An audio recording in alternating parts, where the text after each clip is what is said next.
Hello. All right, y'all.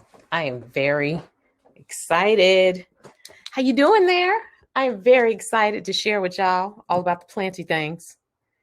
All about the planty things. I probably have to put my glasses back on so I can read stuff, but we'll see how this goes. Okay. I'm Lucrecer Braxton, and I am usually terrible about remembering to introduce myself or tell people about me because I just be getting into it. So, anyways, we're gonna be talking about plants. We're going to be talking about how and why they are really good. I'm going to share with you some plants and some of the benefits of having these plants in your life. I cannot read the comment. Let me put my glasses back on. Judge your mama if you're talking about me. Judge your mama. Mary, like, teach me your ways. Yes.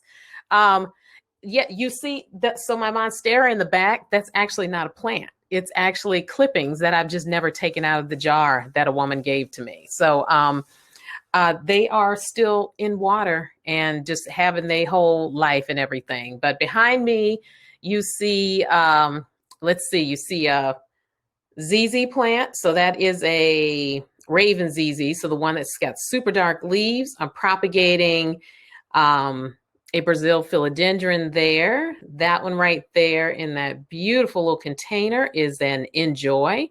This is a ZZ plant right here. It's a marble queen. I had to look back to see what this one was. That's a Hoya.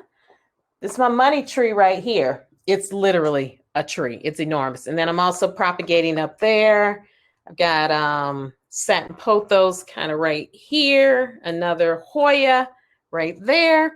So there's some stuff all over the place. But anyways, I'm Lucrecer Braxton, and you can usually find me online either as my first name, Lucrecia, or most likely you'll find me with my plants because it gives me comfort and joy to get away from the hot mess that is the internet. So usually find me on Soul Sister Plants on Instagram. And I'm in the midst this weekend of building out my website and eventually moving things to some YouTube, a Patreon, all kinds of things so that I can really give people what they need and hopefully help you not kill your plants.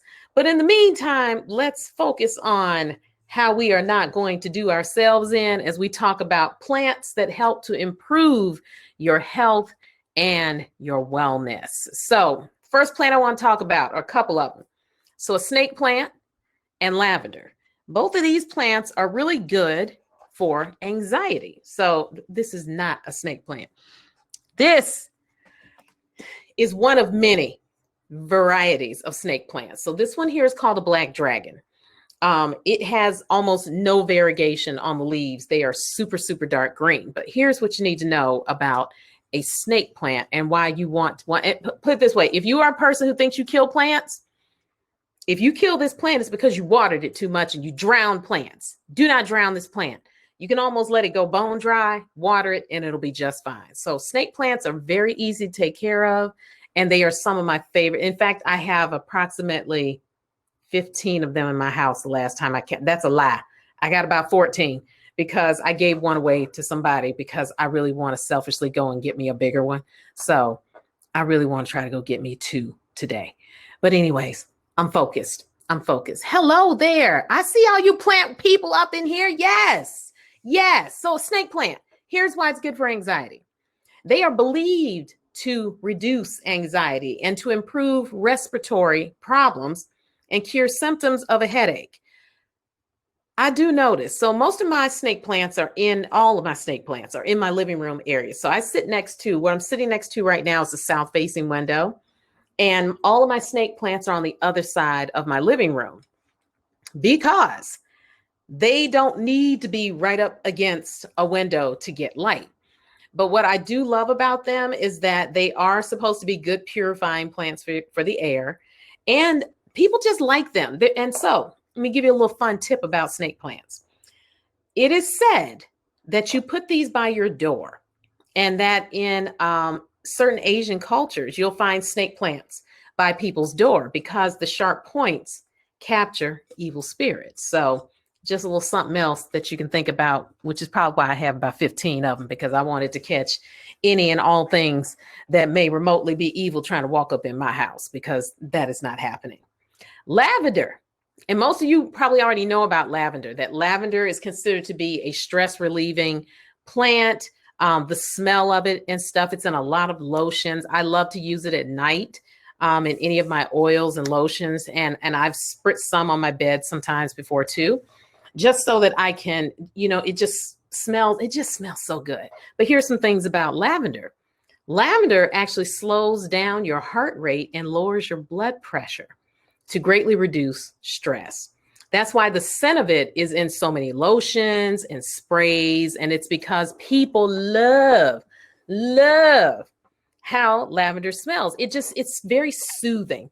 You'll also notice that if people have very colicky babies, a lot of the scents that you'll find in baby lotions are chamomile and lavender. And it's because it's supposed to have these soothing qualities to it. So another couple of plants that are great for helping to improve your sleep. I learned about this one recently. The aloe vera plant. Did you know that the aloe vera plant produces oxygen at night to combat insomnia? Guess who is getting them an aloe vera plant today? And it also helps to improve your overall sleep quality. Isn't that crazy? I did not know that about aloe vera plants, but apparently helps to ward off or helps to combat insomnia because of the extra oxygen that it puts in the air. White jasmine flowers have a gentle scent that is also calming for the body. And so if you're struggling with sleeping at night, I do sometimes. I don't have a hard time going to sleep. I have a hard time staying asleep at night. And so for me, I'm really going to try this aloe vera plant by my bed. I really want to see if that helps to combat insomnia. And these are just some natural ways of using things that you can use to just put next to your bedside and just see what happens. So another couple of plants that are great for productivity. Can you believe that? The bamboo palm and the golden pothos. So having plants on your desk can boost your levels of productivity during the day. So fun story about me is that whenever I was working a day job, when I brought a plant in, the people knew that I had signed the lease. So I had decided, okay, I'll stay with the job for a little bit longer than just a couple of months. So if I brought a plant in, that meant I had signed the lease. So a bamboo palm is known for its ability to fight indoor air pollution, promoting clear thinking and easy breathing. Another plant that a lot of people like to have at their desk is a golden pothos. How do you know the difference between a pothos and a philodendron? So I'm gonna give you a quick lesson on that. So you see the shape of this leaf. This is a pothos leaf.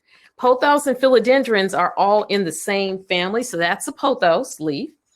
And this is an emerald philodendron, and its leaves are heart-shaped, literally heart-shaped. That's how you know the difference between a philodendron and a pothos. But they are both in the same family because they both have nodes, which are where the roots grow from. So a lot of times when you buy these plants, there are a bunch of clippings in a pot. Pay attention to that before you go out and spend $50, $60 on a plant that ain't worth $50, $60 when you can go and ask somebody for a couple of clippings and grow yourself a plant like that. It doesn't take as long as you think. Another pothos plant is I've got a whole bunch of plants by me, but I'm not going to pull out all 80 of them to show y'all. This is a neon philodendron. So you can see how the leaf is a very similar shape to the golden pothos that I just shared here with you right here. This is one of my favorite ones to grow. If you want to start off with plants and everything also, this is great for you to start off. If you're like, I kill everything, you will not. If you kill this, we're going to have a conversation. It will let you know when it needs to be watered because they droop. They're not as dramatic as peace lily, which we're going to talk about later. Because peace lily will just droop all down to the floor and you'd be like, oh my God, I killed the whole plant. Water it, come back to a peace lily. 2 hours later, it'll be perfectly fine. It's just dramatic. But golden pothos, let's read about that. So golden pothos or any type of pothos plants remove air toxins and absorb unpleasant smells. So if you have somebody in your office possibly in your house, who likes to pass the gas and say it's not them, that plant may help you along with that, and you may be able to move past their awful smells. So let's talk about a couple of more plants that are great for cleaning the air. If you have any questions, drop them into the chat and everything, and I'll make sure that I scroll through and answer any of your questions about your plants. And so if you do have plant questions, please ask your plant questions, because I don't often answer them as much as I used to. So ask your question. So a couple plants that are great for cleaning the air: the rubber plant and the dramatic ass peace lily, also known as the plant that everybody seems to like to send somebody at funerals. Please don't do that to nobody. Please don't send people the peace lily, because they have guilt if they don't know how to take care of a peace lily. And the peace lily that I just told you dramatically droops on the floor. And then people don't be getting rid of their funeral plants because they feel guilt with the funeral plant. So stop sending people peace lilies for funerals. Stop it. You stop it. And if somebody sent it to you, leave them wherever they sent them. You ain't got to take them plants home with you. Just saying. Release yourself from that. So some of the most loved house plants are the rubber plant. This is just one of my three. So I have this one here is a, what the heck is this plant called? This one's called a ruby. And you can tell that this one's a ruby because the leaves kind of have a tinge of pink on them.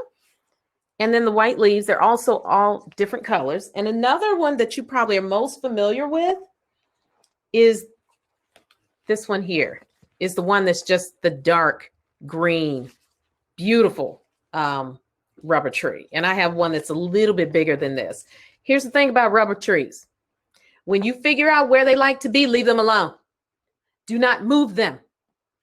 People who move them wonder why they drop leaves, because you keep bothering it. Leave it alone. My rubber tree used to sit back here, kept dropping leaves. I'm like, why are we doing this? It kept dropping leaves because it didn't like to be there. It sits exactly 18 inches away from my south-facing window. I leave it alone. I don't touch it except to water it. I turn it every now and then. I leave it alone. I bought it a sister who looks just as spectacular, actually better than that because it's fuller. And that one sits approximately 16 inches away from the south-facing window. I do not touch them. They do not like to be moved. They do not like to be bothered at all. They don't like to be bothered. But anyways, let's get back to the rubber tree and everything. So these are some of the most loved house plants that people will get. They're also easy to take care of. So once you find where a rubber tree likes to sit, leave it where it is, water it when it needs to be watered, and it will give you all kinds of new little leaves that come out of the center of the flower. So all of its leaves come from the center of its stems. And if you place them around your home, they can help cleanse your indoor air and ultimately make your health just a lot better because your air is clear. Rubber plants are great for removing harmful toxins, particularly formaldehyde. And these plants become more efficient at cleaning the air as time goes on. So I've always had one, and then I recently bought me a second one and a third one. I've had this one for maybe 2 months, and it's just bought a small one and just let it go on ahead and do its thing. I do not have a dramatic ass peace lily, but I used to have one, and it was beautiful, absolutely stunning. And they are believed to improve the air quality by as much as 60%. And true to their name, they bring with them a sense of peace and relaxation. So if you have a peace lily and it's doing really well, it shoots out these white flowers, these white blooms that are beautiful. It is okay to cut those blooms off. Blooms make your plants have to work a lot harder. They have to produce so much more energy to keep them going. So it's okay to cut the blooms off of peace lilies. You do not have to keep them on there because it'll help you do what it needs to do. So hold on, I'm gonna go through the questions and then we'll get back to a couple more plants for your health and wellness. But let me see what you guys got. A golden pothos. So I'm gonna type it in the chat. Golden pothos. There are so many kinds of pothos. I showed you two of mine. So my neon pothos, which was the bright green one. A marble queen is also a pothos. This is how you can tell the difference between a marble queen and a golden. So the golden actually has gold on its leaves. The marble queen has this beautiful white and green variegation on its leaves. What I have learned about the marble queen, she's a little more temperamental than her sisters. She likes, mine tends to like a little more water. I tend to put her where I'm going to put her and leave her alone because she's a little dramatic also. But yes, golden pothos are great plants. They are wonderful, wonderful plants.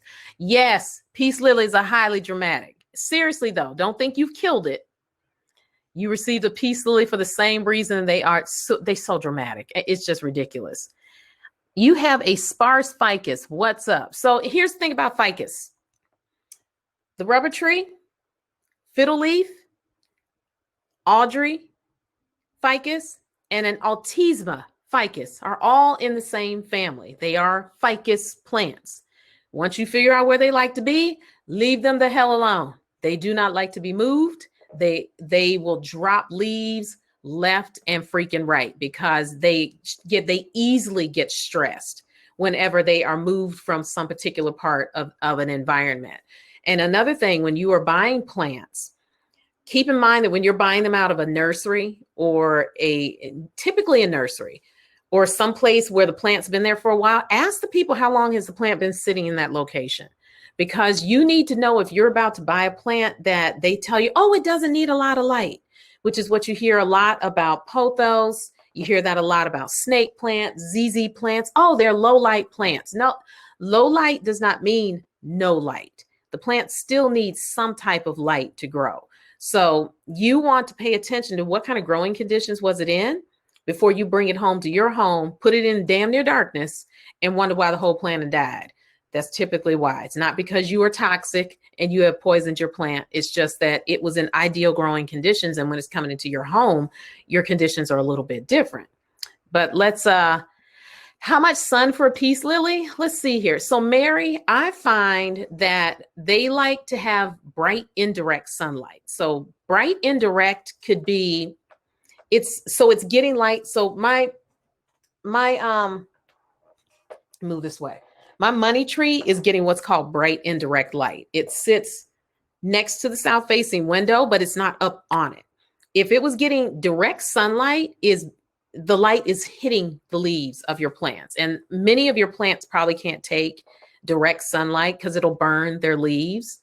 And they also will probably require more water because the leaves are more sensitive. So bright indirect means the room is nice and bright, but the light is not directly shining on a plant. Peace lilies love that type of light. They love bright, indirect sunlight. And something else you'll want to do with those peace lilies, if you do have them, mist them. So get you a mister and just spray those plants. Give them some mist throughout the day. What you're doing is increasing humidity. And you guys will notice that my plants are grouped together a lot. That's how I keep humidity controlled in my home. My living room is the warmest room in my home because it's the most humid room in my home because of all the plants. But let's go back to some plants that will help you with some wellness. And oh, yes. Monstera is best with bright indirect. Yes, but you do have people who will let the sun, you can let the sun touch a plant like a monstera. So a monstera is a philodendron. It's also known as a heart-shaped philodendron because all leaves on a monstera don't split. You'll notice if you have a young one, the leaf is just a perfect heart shape like this. They're beautifully, perfectly heart-shaped.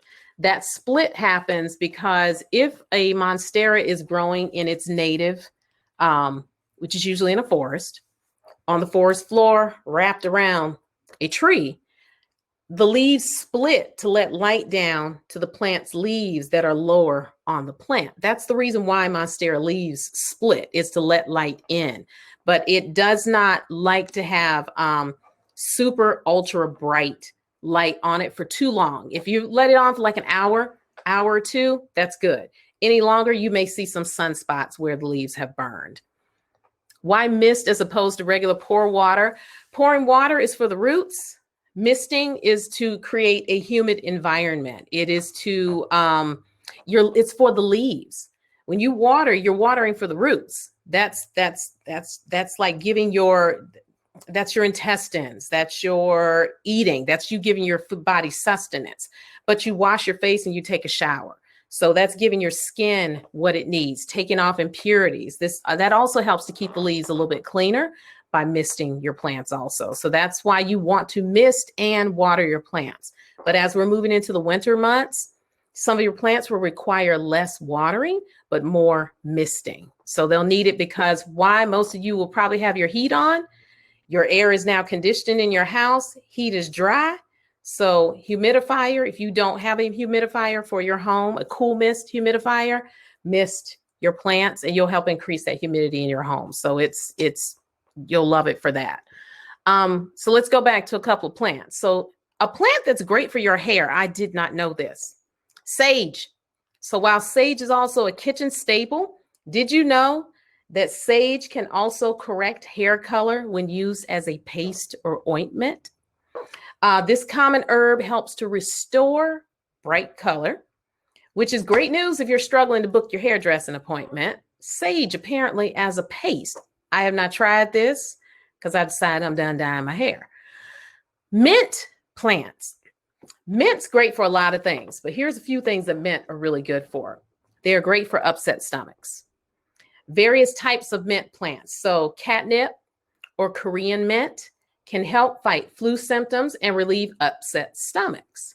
And you use them, so you just create a tea with them, add you some honey, and go about your business. So mint tea is really actually very soothing sometimes, like a peppermint tea is really good this time of the year.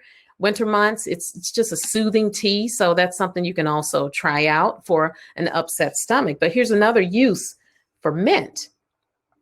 Mint, along with basil, are great for keeping insects at bay. So both mint and basil can work wonders to keep insects away because of their pungent scents. I love the smell of basil. Fresh basil smells amazing. Insects cannot stand it. Fresh mint, peppermint smells amazing. So those are two herbs that you can grow. Insects do not like them at all. Something that you can do is place mint and basil leaves around the entry points of your home, such as your doors, your windows, wall cracks, to deter the pesky creatures from coming in. Mint is actually a repellent for a lot of outdoor animals that do not like it because it's so strong. I was told by someone what they did to deter mice from their house was to put peppermint oil on cotton balls and wedge them into any little opening corners. They also had a peppermint spray. And that also just helps because the insects and small animals, they sniff to get to food and everything. They don't like the smell of it. So those are a couple of things that you can also think about too. And final plant I want to talk about is the red clover. It's great for fighting infections. So before pharmacies were readily available, red clover was used in teas and ointments to treat coughs, colds, and skin irritations. And Native Americans used Navajo tea for centuries as a quick relief of urinary infections and for a general health kick. So here's one of the things that I have loved about plants the most when it comes to just cultivating a sense of wellness around yourself. And I have my plant collection started with this one right here, spider plant. And I've always loved spider plants. Grew up in my family. This was something that was always in my house. And I got this plant when I was working a corporate job, and I hated it. And everything in there was just gray. And a coworker said, "Why don't we go to lunch?" She said, "I want to take you somewhere. I think you should get a plant." And I was like, "Oh, okay. Yeah, I'm game for that." This plant's been with me for about 3 years. And what it did for me was that it made me feel like even while I was sitting at that desk, that there was some of the outside inside with me. But here's what I noticed was that, so you guys can actually see how brilliant green this is, even on screen. This plant started to go gray. So it started losing. So chlorophyll is what makes the plants as green as they are. And it started losing its chlorophyll, and I'm watering it. It's sitting right next to a window. And the plant was going gray. And I'm like, what is going on with this plant? I don't understand what's happening here. And it hit me. The environment was toxic. And the plant was absorbing the toxicity of the air and letting me know, you need to get you another job, because these people are toxic. This place is toxic. This is not where you want to be. So I brought the plant home, instantly got its color back, just like that. So to me, sometimes plants can tell you a lot about you.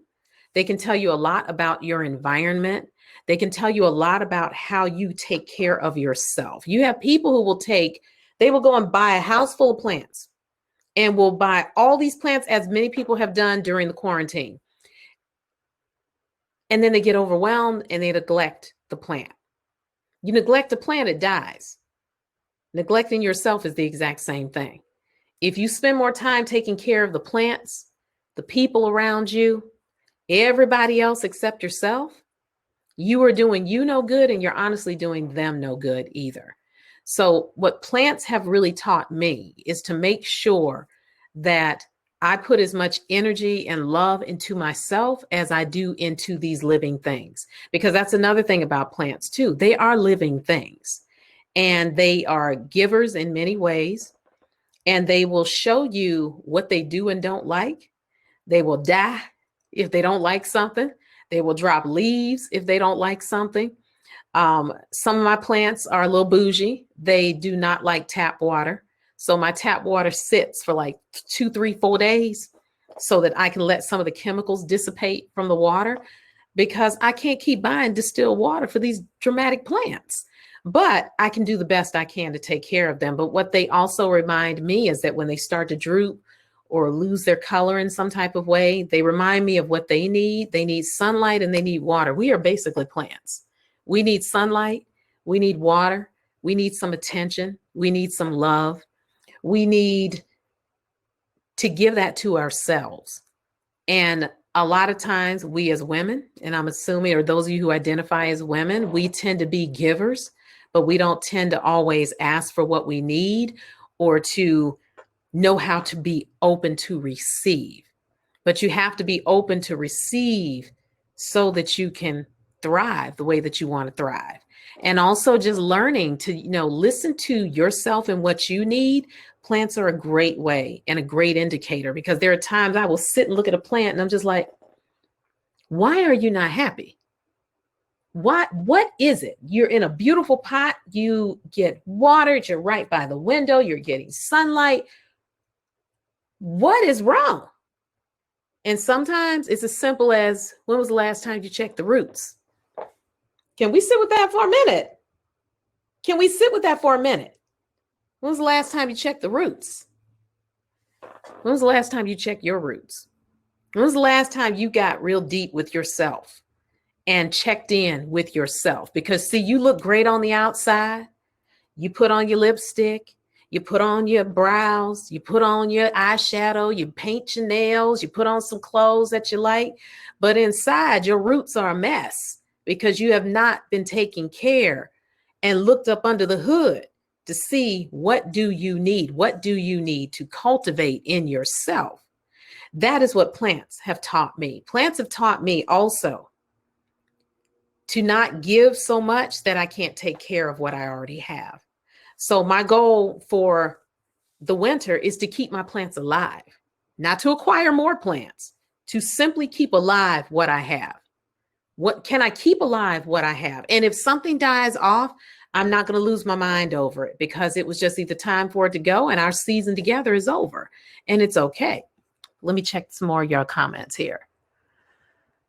So Anitra says that she got rid of most of her plants because they were making her feel bad about her plant care skills. She never considered they were a reflection of yourself at the moment.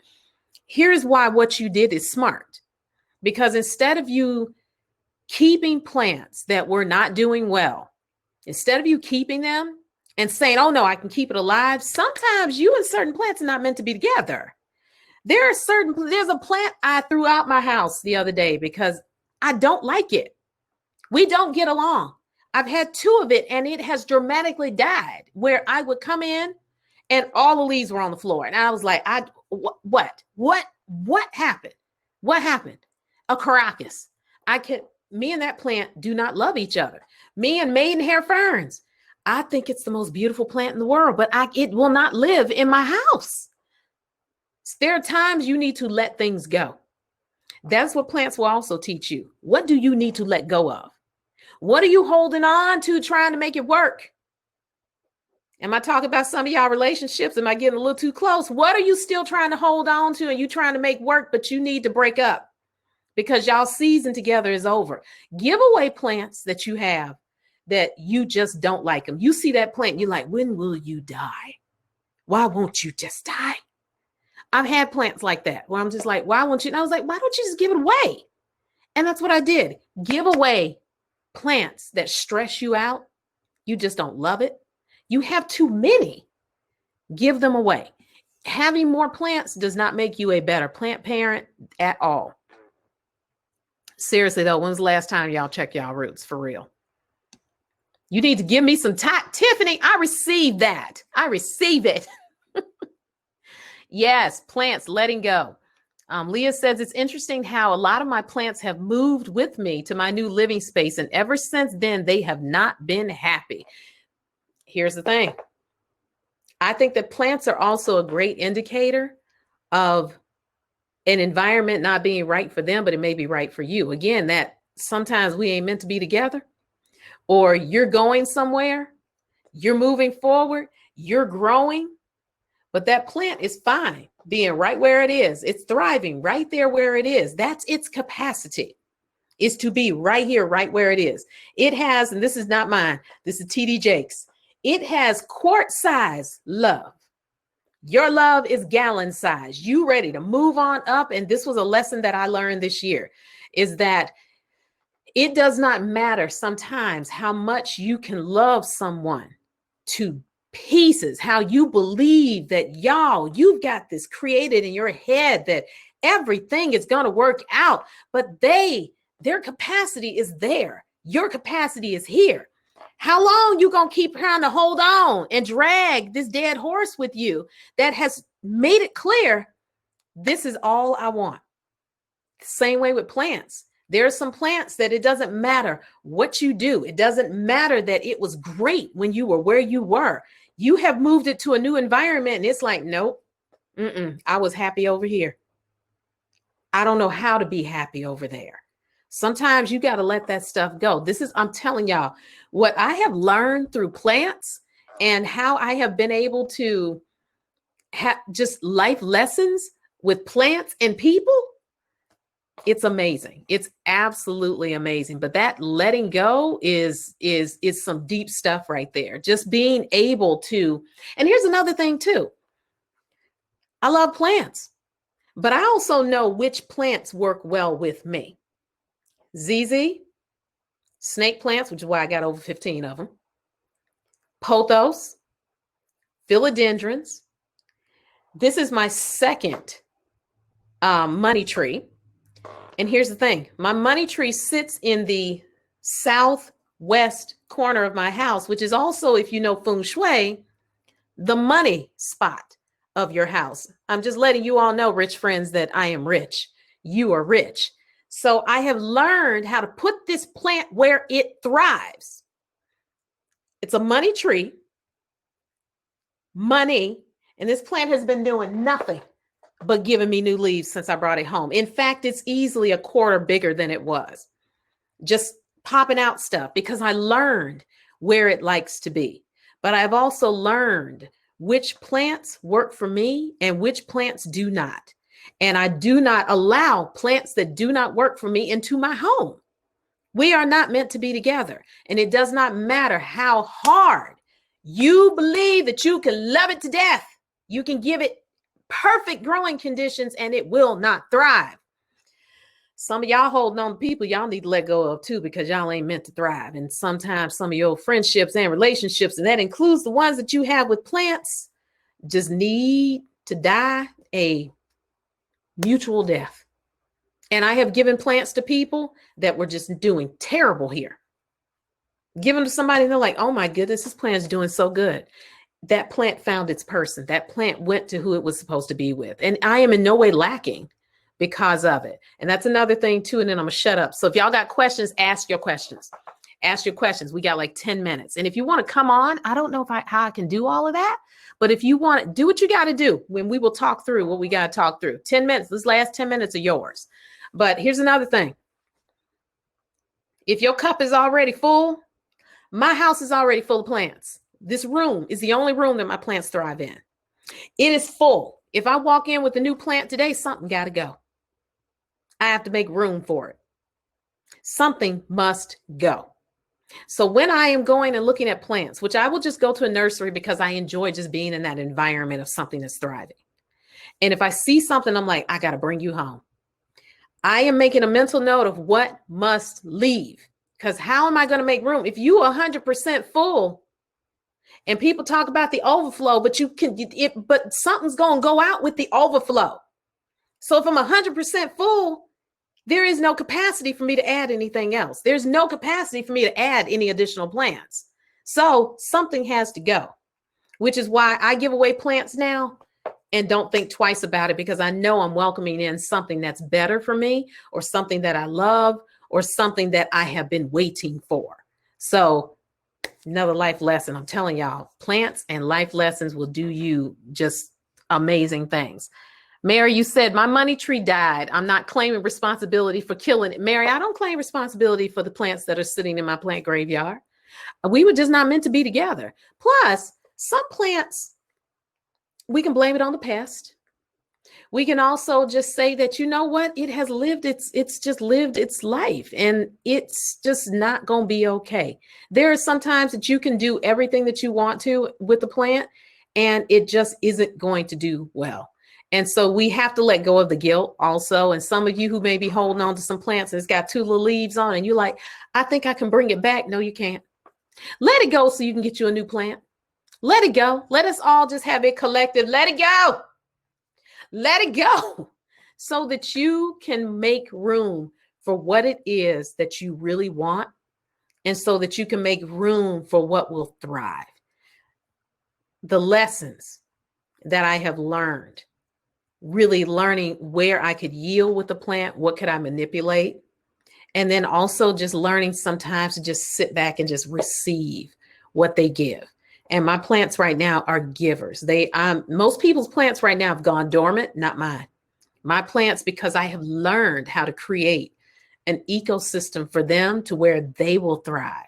And in turn, creating something for them where they will thrive has helped me to thrive, because I find that I don't need things to make me happy. I can buy a living thing. Or I will go and spend time outside and just have a deep appreciation of what this earth is providing for us. I am deeply grateful for what plants give us, and how they ask for so little. They ask for water, light, and a little bit of your attention. That's it. And you think about it, even for yourself. You need some light, some water, and a little bit of attention. But don't wait for somebody to give that attention to you. Give that to yourself. On Sundays are my day that I spend with the plants, pruning them, watering them, checking their leaves. I, thank God, have not had pests with my plants. And it's because I'm vigilant in making sure that I don't welcome anything into my home that has not been quarantined away from my ecosystem before you are welcome into Gen Pop. You don't get in Gen Pop in my, nobody gets to bring a plant in my house and say, where you want me to put it? In the kitchen, so it can get sprayed and checked out, because it ain't coming into Gen Pop until we make sure that it ain't bringing something that we don't want up in here. Because again, like I said, all my plants, let me see if I can show y'all. real quick. So you can see all my plants over here. This is approximately 3/4 of, you can see what's back here too, 3/4 of my collection of plants. The majority of my snake plants sit over there because, again, they don't require the light that the plants over here require. But that's also me learning how to give them what they need, and they have given me what I need, because it is a meditation for me on Sunday, where I sometimes can spend upwards of almost 2 hours just put on some music that I like, music that makes me feel good. So I challenge you to put on some music that you love and just sit with your plants and look at the leaves. Look at the leaves and look at them and see what you can learn about them and find out, what do they like? Check their roots. If your plant isn't doing well, if you're giving it everything it needs, check the roots. Does it need a new pot? Does it need fresh soil? What does it need? And then do that for yourself. Because while I'm sitting with them, usually I'm not talking, and I can just sit and it's quiet and I can just listen. And I'm just like, what do you need? What do you need? And I usually have a journal close by, and I'll write out, this is what I need. This is what I'm not getting. This doesn't make me happy. I've learned a lot just in that plants for me are a meditation, an opportunity to really get closer to myself, because this is what you got to take care of first. You have to take care of home. I've taught this to my daughters. I've taught this to my son. I said, I love y'all. My children know I love them deeply, but I am my number one priority, because I am no good to them until I take care of me. And so I give that to you. You are your number one priority. It is your job to be selfish. You must cultivate in yourself what it is that you desire, but not because it's going to come from outside of you. It's only going to come from inside of you. And you can't get there until you give yourself that time. You take that time to spend with you and give you what you need. Water yourself, feed yourself, give yourself some sunlight, check your roots, prune off of you what is not working for you anymore. It's okay to let it go, because through that, you are still going to thrive. That's how you thrive. That's how you thrive. So I just want to thank you all for joining me here and just letting me talk about something that I love. Again, my name is Lucretia. You can find me. I spend a lot of time at my Soul Sister Plants account. And I'm putting it in here in the chat on Instagram. And I usually and I put it on hiatus, but I have something called Hello Plants, which is a live show that I like to do on Wednesdays, where I usually talk with somebody about Hello Plants. But it ends up being lessons about life, business, just conversations about foolishness. It's just a time. It's that 1 hour or so during the week where I do the show selfishly for me, because I need to laugh and I want to laugh. So you can join me over there. Would love to hear from you. Any questions that you have about plants or just something you're thinking about, reach out. But I have loved being here with you and just getting to know all of you and just the conversations that have been going on. But thank you so much. Take care.